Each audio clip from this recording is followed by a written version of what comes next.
आज से 9 वर्ष पहले स्वर्गीय राजा वीरभद्र सिंह जी ने इसमें पहल की थी और विधायक को अपने स्टेटस के अनुसार अच्छे भत्ते दिए थे। और आपने चर्चाएं सुनी सदन में, सभी विधायकों ने अपनी अपनी व्यथाएं व्यक्त की।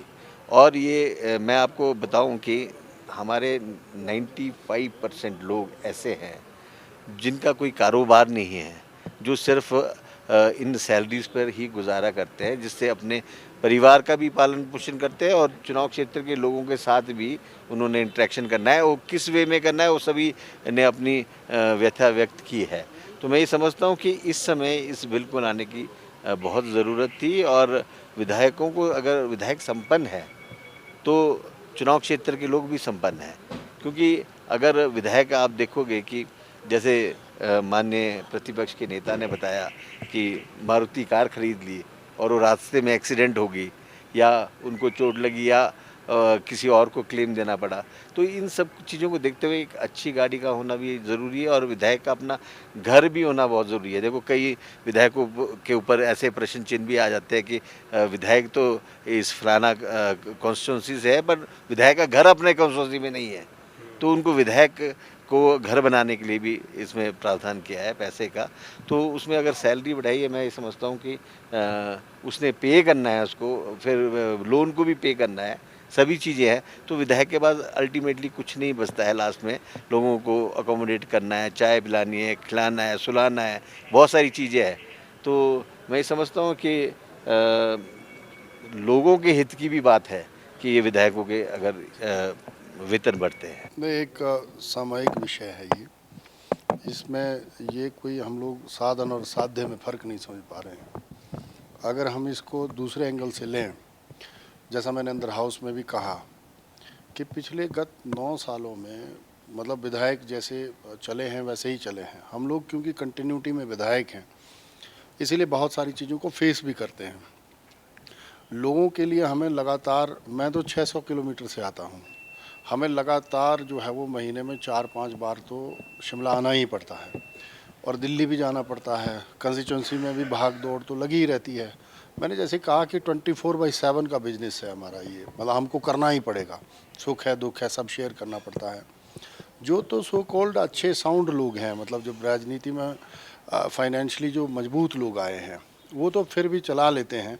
लेकिन जो हम्बल बैकग्राउंड से आए हुए लोग हैं, उनके लिए एक समस्या बन पड़ी थी कि हम विधायकी को आगे चला भी पाएंगे या नहीं। जिस तरह से सारी महंगाई बढ़ी है, आर्थिक संकट सब पे आया है, प्रदेश पे तो आया ही है, हम लोगों पे भी आया है।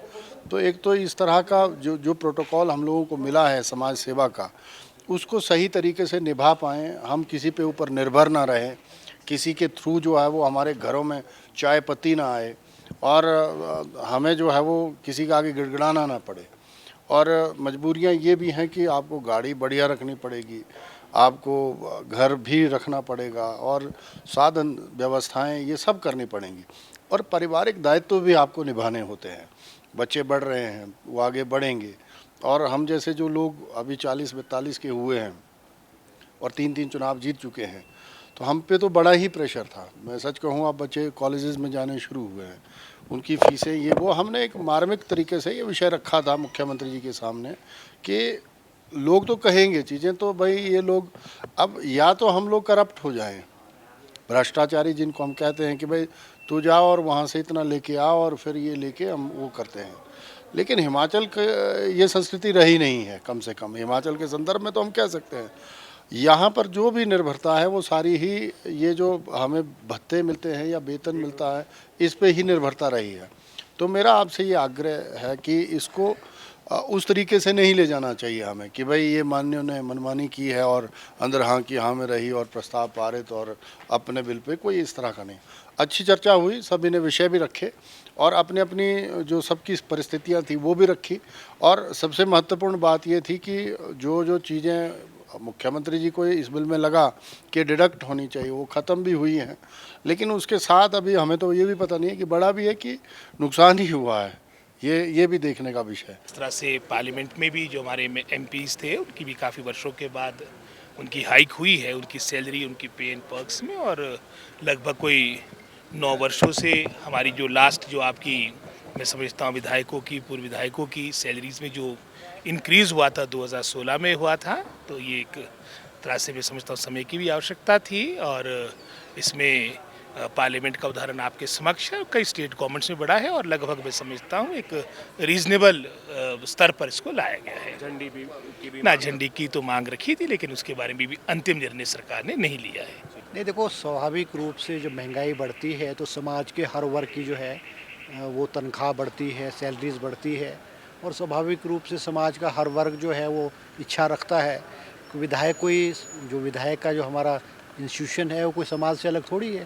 पिछले 8 सालों से हिमाचल प्रदेश में जो विधायकों के जो भत्ते और सैलरीज है वो नहीं बढ़े थे, और सभी विधायकों ने, चाहे वो कांग्रेस के हैं चाहे भारतीय जनता पार्टी के विधायक हैं, सब ने मांग की कि भाई हिमाचल प्रदेश में 8 साल से नहीं बढ़े हैं। सरकारी कर्मचारियों का जो है 6 पे कमीशन आ गया, डीए इनको समय समय पे मिलता है। तो मुख्यमंत्री ने सहमति प्रकट की, कैबिनेट ने अनुमोदन करने के बाद जो है जो बिल्स हैं, चाहे मिनिस्टर की सैलरीज का है, सीएम का है, एमएलएज का है, वो सदन में पेश किया और सर्वसम्मति से उसको पास कर दिया गया है। क्योंकि विधायक भी अपने आप में एक बहुत बड़ी इंस्टीट्यूशन है और उसकी समाज के प्रति बहुत जिम्मेवारी है। उन जिम्मेवारी को निभाने के लिए विधायक जो है वो फाइनेंशियली भी वेल ऑफ होना चाहिए। हिमाचल प्रदेश का जो नेता है, हिमाचल प्रदेश के जो पॉलिटिशियन है, वो कारोबारी लोग नहीं है, कोई इंडस्ट्रियलिस्ट नहीं है या बड़े बड़े पूंजीपति नहीं है। वो साधारण घर से उठ करके जो है विधायक जो है किसान और बागवान है, अधिकांश लोग हैं। तो वो आज बढ़ाए तो कुछ में कोई बड़ी बात नहीं है, और इससे विधायक का इंस्टीट्यूशन जो है वो मजबूत होगा। देखिए, ये बहुत ही मामूली वृद्धि है।